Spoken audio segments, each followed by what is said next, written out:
Halo Kisanak, selamat berjumpa lagi di channel Guru Otonom. Salam otonom, salam merdeka.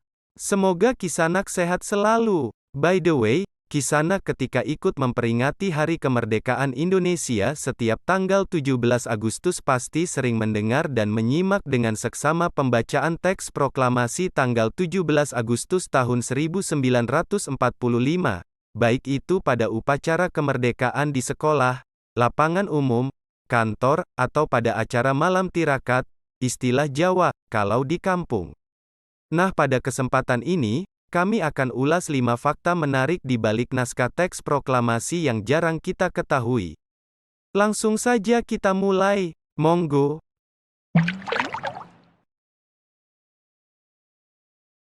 Pertama, naskah asli teks proklamasi sempat dibuang. Ternyata, sebelum naskah teks proklamasi yang asli disimpan di ANRI, seperti saat ini, teks bersejarah itu sempat dibuang ke keranjang sampah oleh Sayuti Melik, setelah beliau menyalin dan mengetik hasil teks asli tulisan tangan Insinyur Soekarno di rumah Laksamana Maeda. Nah, naskah asli itu ditemukan di tempat sampah oleh wartawan asal Aceh, BM Diah. BM Diah kemudian menyimpan naskah tersebut selama 46 tahun 9 bulan 19 hari sebelum diserahkan kepada Presiden Soeharto. Naskah asli teks proklamasi tersebut kini telah disimpan dan dirawat di Arsip Nasional Republik Indonesia, ANRI. Kedua, suara pembacaan teks proklamasi Presiden Soekarno yang sering kita dengar merupakan rekaman ulang.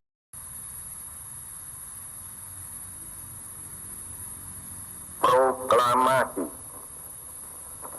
Kami, bangsa Indonesia, dengan ini menyatakan kemerdekaan Indonesia. Hal-hal yang mengenai pemindahan kekuasaan dan lain-lain diselenggarakan dengan cara saksama dan dalam tempo yang sesingkat-singkatnya.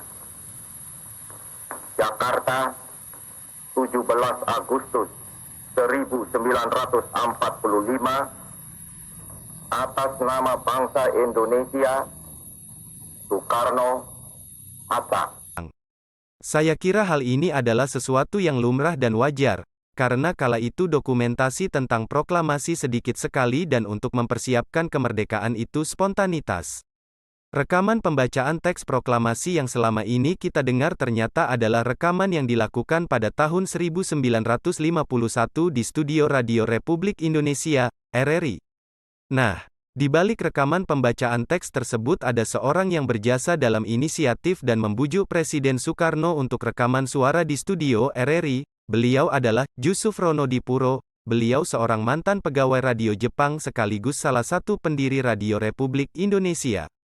Jusuf beralasan bahwa rekaman pembacaan teks proklamasi bertujuan agar generasi muda tetap bisa merasakan gelora proklamasi.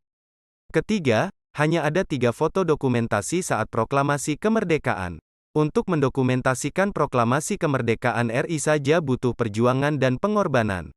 Yah, ada salah satu fotografer yang berhasil mengabadikan momen tersebut, dialah Frans Mendur, seorang juru foto Asia Raya. Saat itu Frans Mendur hanya memiliki 3 buah plat film, dulu belum ada roll film. Dia menjepret peristiwa bersejarah itu 3 kali. Beliau sempat mengubur pelat-pelat negatif foto di halaman kantor Asia Raya, ketika tentara Jepang akan menggeledahnya. Frans Mendur mengaku kalau pelat negatifnya telah dirampas barisan pelopor pendukung Soekarno. Setelah suasana aman, Frans mengambil negatif foto itu dan mencetak foto-foto tersebut di kantor berita Domei bersama saudaranya Alex Mendur. Jika ketahuan tentara Jepang, sudah pasti mereka akan dihukum mati.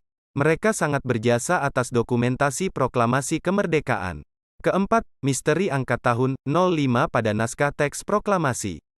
Bahwa Indonesia merdeka jatuh pada tahun 1945, tapi yang tertulis pada teks proklamasi tahun 05. Rupanya, karena tahun 05 merupakan singkatan dari tahun 2605. Pada saat itu, Indonesia masih diduduki Jepang sehingga penanggalan masih menggunakan kalender Jepang. Penghitungan tahun Jepang ini dimulai ketika Kaisar Jimmu naik tahta pada tahun 660 SM. Sehingga tahun kalender Kaisar Jimmu lebih awal 660 tahun daripada kalender Gregorian. Sehingga tahun Jepang berdasarkan kalender Jimmu dihitung dengan menambahkan angka tahun kalender Gregorian, tahun Masehi, dengan 660. Sehingga tahun kemerdekaan Republik Indonesia tahun 1945 menjadi tahun 2605, disingkat tahun 05, menurut kalender Jepang. Kelima, teks proklamasi disusun menjelang sahur ketika bulan Ramadan.